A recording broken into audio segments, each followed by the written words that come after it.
안녕하세요. 구약스타디입니다. 죽음을 앞둔 야곱이 첫 번째로 한 일은 다음 세대를 하나님의 약속과 연결시켜 주는 것이었습니다. 이것은 창세기 48장에서 요셉의 두 아들의 양자 입양과 축복에 잘 나타나 있고, 창세기 49장에서 12아들에 대한 야곱의 유언에 잘 나타나 있습니다. 두 번째로 야곱이 한 일은 자신의 장례와 매장지를 준비하는 것이었습니다. 이 내용이 창세기 49장 29절에서 50장 14절의 중심 내용입니다. 그가 그들에게 명하여 가로되 내가 내 열조에게로 돌아가리니 나를 햇사람 에브론의 밭에 있는 굴에 우리 부여조와 함께 장사하라. 야곱은 자기를 햇사람 에브론의 밭에 있는 조상의 묘지에 선조들과 함께 매장할 것을 아들들에게 명령합니다. 야곱은 12아들 모두에게 자신을 약속의 땅에 매장하라는 의무를 부과합니다. 그러나 요셉에게 맹세시켰던 것처럼 맹세는 시키지 않았습니다. 그 이유는 야곱의 소원을 이행하는 것은 다른 아들들의 능력에 속하지 않기 때문입니다. 오직 요셉만이 애굽 궁정에 말하여 필요한 준비를 할 수 있습니다.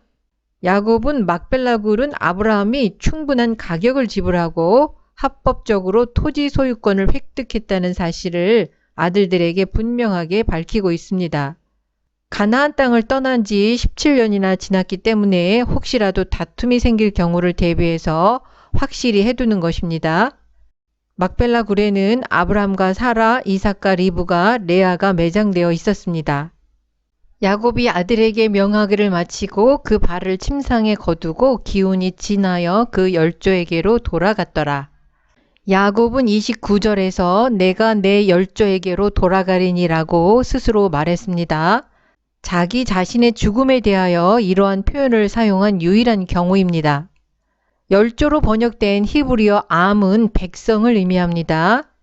이러한 표현은 아브라함, 이스마엘, 이삭, 아론, 모세에게도 사용되었습니다. 그 열조에게로 돌아갔다는 표현이 사용되는 문맥을 잘 보면 이 표현이 죽음 자체와는 구별되는 것을 발견합니다. 아브라함의 죽음을 묘사하는 창세기 25장 8절을 보면 그가 수가 높고 나이 많아 기운이 지나여 죽어 자기 열조에게로 돌아가매, 죽어와 자기 열조에게로 돌아가매를 구별해서 기록하고 있습니다. 이 표현이 조상들의 묘지에 장사하는 것을 의미하는 것도 아닙니다. 왜냐하면 아브라함과 아론, 모세는 조상들과 함께 매장되지 않았기 때문입니다. 그렇다고 일반적인 매장을 말하는 것도 아닙니다. 왜냐하면 다음 구절에서 매장에 관한 언급이 나타나기 때문입니다. 육체는 죽으면 흙으로 돌아가는데 그의 백성들에게 돌아갔다는 표현은 무엇을 의미할까? 그가 돌아가야 할 그의 백성은 누구를 말하는가라는 의문이 생깁니다. 백성이라는 말은 혈족 관계를 넘어 언약적인 의미를 가진 말입니다. 아마도 여기서 말하는 백성은 하나님의 백성을 의미하는 말일 것입니다. 유대인 주석가 나훔 사르나는 이러한 표현은 막벨라 굴에 매장된 아브라함의 육체는 썩을 수밖에 없는 존재이지만 그럼에도 불구하고 죽음을 넘어 존재하는 영생의 요소에 대한 믿음을 입증하는 것으로 이해합니다. 아브라함은 본토 친척 아비집을 떠나 과거와 단절하라는 명령을 받은 사람이기 때문에 죽어서 자기 조상들에게 돌아갔다는 의미로 이해하는 것은 적절하지 않은 것 같습니다. 아브라함은 하나님의 부르심을 받은 이후에 순례의 자유 나그네로 가나안 땅에 거주했습니다. 히브리서에 의하면 약속의 땅에 있었을지라도 아브라함이 장막에 거한 것은 하나님이 계획하시고 지으실 터가 있는 성을 바랐기 때문이라고 해석하고 있습니다. 히브리서의 해석에 의하면 족장들이 소망하는 목적지는 하늘에 있는 예루살렘이었습니다. 부활신앙이 오경과 같은 이른 시기의 본문에는 나타나지 않는다는 견해는 정확한 것이 아닙니다. 부활이 없다고 주장하는 사두개인들과의 논쟁에서 예수님은 부활신앙의 근거로 출애굽기 3장 6절을 인용하셨습니다. 그 이유는 사두개파는 모세의 율법을 중요하게 여겼기 때문입니다. 그래서 예수님은 부활에 대해서 더 분명하게 말하는 후대의 본문들이 아니라 오경의 본문을 인용하신 것입니다. 나는 아브라함의 하나님이요 이삭의 하나님이요 야곱의 하나님이로라 하신 것을 읽어보지 못하였느냐. 하나님은 죽은 자의 하나님이 아니요 산 자의 하나님이시니라 하시니 산 자의 하나님은 살아있는 자의 하나님이라는 의미입니다. 그러니 그들의 몸은 썩었어도 그들의 영혼은 살아있고 주님이 재림하시는 날 그들의 몸도 부활할 것입니다. 임종을 앞둔 야곱의 죽음과 매장에 대한 준비가 하나님의 약속에 대한 신앙에서 비롯된 것입니다. 야곱은 애굽의 웅장한 묘지에 매장될 수 있었지만 언약에 의해 아브라함과 이삭과 자신에게 약속하신 약속의 땅에 매장되기를 원했습니다.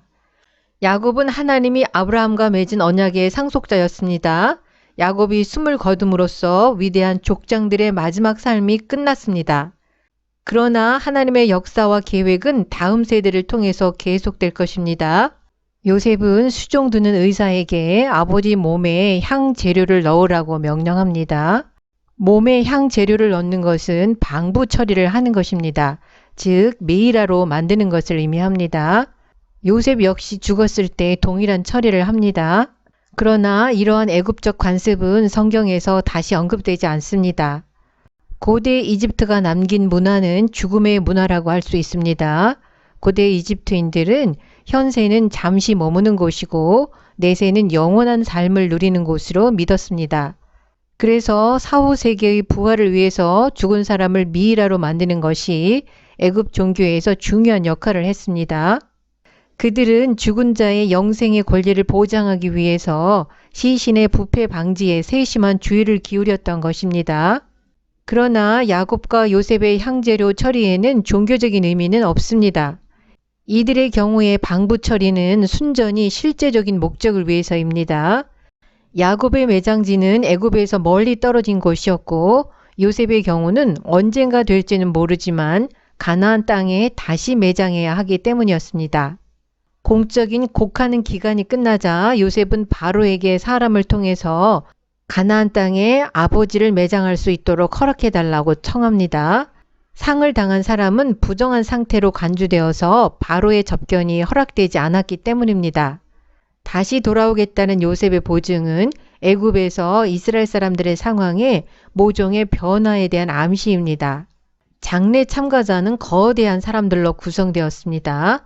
바로의 모든 신하와 바로의 궁의 장로들과 애굽 땅의 모든 장로와 요셉의 온 집과 그 형제들과 그 아비집이 그와 함께 올라가고 병거와 기병도 요셉을 따라 올라갔는데 병거는 아마도 안전을 위한 목적이었을 것입니다. 왜냐하면 장례가 애굽 국경 밖에 있는 장소에서 진행되기 때문입니다. 야곱 가족의 아이들과 가축대가 고센 땅에 머물렀다는 사실을 분명하게 언급하는 이유는 가나안 땅으로 올라간 이스라엘 사람들이 다시 돌아오겠다는 보증으로 읽을 수 있습니다. 왜냐하면 요셉도 다시 돌아오겠다고 약속할 뿐만 아니라 나중에 모세 시대의 바로도 남자만 가서 야훼를 섬기고 아이들과 가축은 떠날 수 없다고 말하기 때문입니다. 장례 절차는 두 단계로 진행되었습니다. 거대한 전체의 장례 행렬이 참여하는 공적인 애국의식은 아닷 타작 마당에서 먼저 진행되었고 여기서 공식적인 애굽의 장례 참가자들의 역할은 끝이 납니다. 일주일 후에 야곱의 직계 가족들만 막벨라 굴로 다시 여행을 계속해서 거기서 야곱의 시신을 사적으로 매장합니다. 요셉의 형제들이 그 아비가 죽었음을 보고 말하되 요셉이 혹시 우리를 미워하여 우리가 그에게 행한 모든 악을 다 갚지나 아니할까 하고 아버지의 장례를 마치고 애굽으로 돌아온 요셉의 형들은 두려움에 빠졌습니다.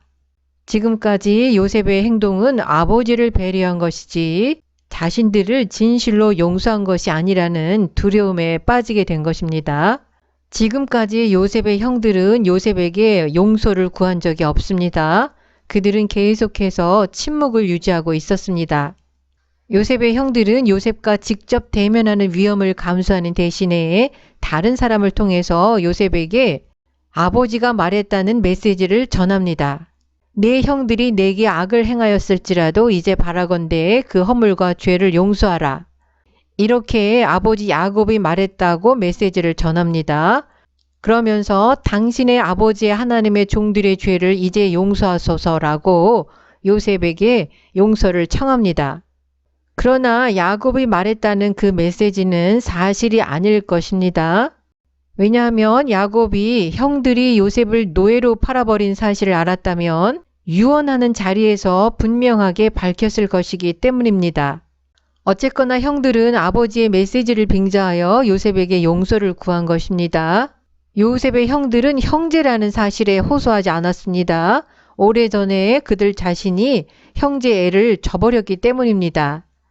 그래서 그들은 요셉이 아버지를 사랑하고 존경한다는 사실에 호소하고 그들 모두를 결속시키는 하나님에 대한 신앙에 호소합니다.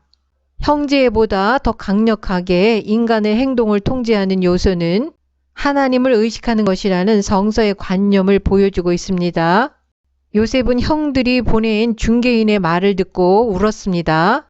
형들이 용서를 빌면서 중개인을 내세운 것 때문에 이미 용서하고 화해했는데도 믿지 못하고 두려워하고 있다는 사실 때문에 울었을 것입니다. 형들은 요셉이 울었다는 말을 듣고서야 요셉을 직접 만날 용기를 갖게 됩니다. 형들이 요셉을 찾아와서 요셉 앞에 엎드려서 우리는 당신의 종입니다 라고 말합니다. 이 장면에서 소년 때 요셉이 꾸었던 꿈이 다시 한번 성취됩니다. 형들은 야곱 가족의 생명을 보존하시기 위해서 요셉을 애굽으로 보낸 이는 형들이 아니라 하나님이라는 요셉의 말을 받아들이지 못하고 있었던 것이 분명합니다. 요셉이 그들에게 이르되 두려워 마소서 내가 하나님을 대신하리이까 당신들은 나를 해하려 하였으나 하나님은 그것을 선으로 바꾸사 오늘과 같이 만민의 생명을 구원하게 하시려 하셨나니 요셉의 형들의 두려움은 즉시 제거됩니다. 요셉은 복수할 생각이 전혀 없었습니다. 왜냐하면 사적인 복수는 요셉이 가진 신앙에 위배되기 때문입니다. 사람의 잘못을 징벌하시는 하나님의 권리를 사람이 감히 빼앗을 수 없다는 말입니다. 더구나 인간의 행동과 그 행동의 결과들은 인간의 의도보다 더 깊은 의미를 갖기 때문입니다. 요셉은 하나님께서 형들의 악한 목적을 이스라엘을 구원하시는 하나님의 목적을 위한 도구로 사용하신 사실을 깨우쳐 줍니다. 인간의 지식이나 열망이나 깨달음을 넘어서 서로 관련이 없는 것처럼 보이는 일련의 사건들이 실제로는 하나님의 목적을 이루는 과정이라는 것을 요셉은 깨달았던 것입니다. 요셉의 신앙은 모든 것이 합력하여 선을 이루게 하시는 하나님의 섭리에 대한 좋은 예가 됩니다. 요셉이 그 아비의 가족과 함께 애굽에 거하여 110세를 살며 마침내 이스라엘의 아들들의 연합이 이루어졌습니다. 이삭은 에서와 야곱 두 아들을 두었지만 그들은 함께하지 못했습니다. 반면에 야곱의 12아들은 마침내 연합하여 함께 거주하게 됩니다. 요셉은 에브라임의 자손 3대를 볼 때까지 살았습니다. 욥이 하나님 경외함에 대한 보상으로 아들 손자 4대를 보았듯이 요셉이 에브라임의 자손 3대를 보았다는 것은 하나님의 은혜의 징표였습니다. 요셉이 그 형제에게 이르되 나는 죽으나 하나님이 너희를 권고하시고 너희를 이 땅에서 인도하여 내사 아브라함과 이삭과 야곱에게 맹세하신 땅에 이르게 하시리라 하고 요셉이 그 형제에게 말했다는 이 말은 요셉이 그의 형들보다 먼저 죽는 것처럼 보일 수 있습니다. 그러나 본문에서 형제라는 이 단어는 넓은 의미로 사용되었습니다. 왜냐하면 25절에서는 이스라엘 자손들로 언급되기 때문입니다. 권고하신다는 이 용어는 이스라엘 자손을 애굽 땅에서 인도하여 내셔서 조상들에게 맹세하신 약속의 땅에 이르게 하신다는 의미로 사용되었습니다. 권고하다로 번역된 히브리어 파카드는 방문하다라는 의미도 갖고 있습니다. 그래서 파카드는 인간사에 하나님의 직접적인 개입을 암시합니다. 이 단어는 애굽의 노예살이에서 이스라엘 민족의 구속에 대한 하나님의 약속을 이끌어가는 주제어가 됩니다. 출애굽기 3장 16절에서 모세가 이스라엘 민족의 지도자로 처음 등장했을 때 이 단어를 사용합니다. 야곱이 죽은 후 54년이 지난 시점에서 이러한 신앙을 강조하는 것은 그 사이에 애굽에서의 이스라엘 상황에 심각한 변화가 생겼음을 암시합니다. 다시 말해서 이스라엘 마음대로 애굽 땅을 떠날 수 없는 상황이 되었다는 것입니다. 그리고 본문에서 처음으로 아브라함과 이삭과 야곱 3명의 족장의 이름이 함께 언급됩니다. 요셉의 말 속에서 인간의 유한함과 하나님의 영원함, 그리고 그 영원하신 하나님에 대한 견고한 믿음이 드러나고 있습니다. 본문은 하나님의 약속을 믿는 믿음은 죽음 앞에서도 굳건하고 죽음 너머에 계시며 죽음의 권세를 다스리시는 하나님에 대한 견고한 신앙을 보여주고 있습니다. 동시에 그러한 믿음이 세대를 뛰어넘는 사역의 기초임을 보여주고 있습니다. 다음 세대에서는 하나님의 계획에 따라 새롭게 세움받은 하나님의 사람이 그 사역을 계속 이어갈 것입니다.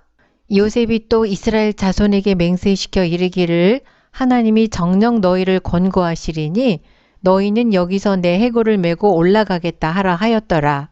요셉은 아브라함과 이삭과 야곱에게 맹세하신 약속에 근거하여 장차 하나님이 이스라엘을 애굽 땅에서 이끌어내실 때 자기의 유고를 약속의 땅 가나안 땅에 매장하라고 지시합니다. 요셉이 아버지 야곱이 묻힌 가나안 땅에 직접 매장하라고 요구하지 않은 이유는 아마도 현재의 상황이 우호적이지 않다는 사실에 대한 암시일 것입니다. 요셉은 가나안 땅에 매장할 장소는 지정하지 않았습니다. 출애굽 이후에 요셉은 야곱이 세겜에 사두었던 땅에 매장됩니다.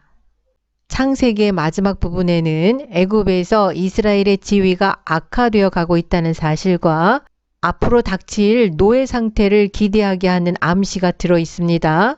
그러나 창세기는 장차 애굽에서 이스라엘을 인도하여 내실 것이라는 확언으로 종결됩니다. 정녕 너희를 권고하시리니 큰 민족에 대한 약속은 성취되어 가고 있었고 노예로부터 탈출하는 출애굽의 위대한 드라마가 곧 펼쳐질 것이며 이스라엘 백성들은 하나님이 그들의 족장들에게 맹세하신 약속의 땅을 소유하게 될 것입니다. 오늘 영상으로 창세기는 마무리하겠습니다. 시청해 주셔서 감사합니다.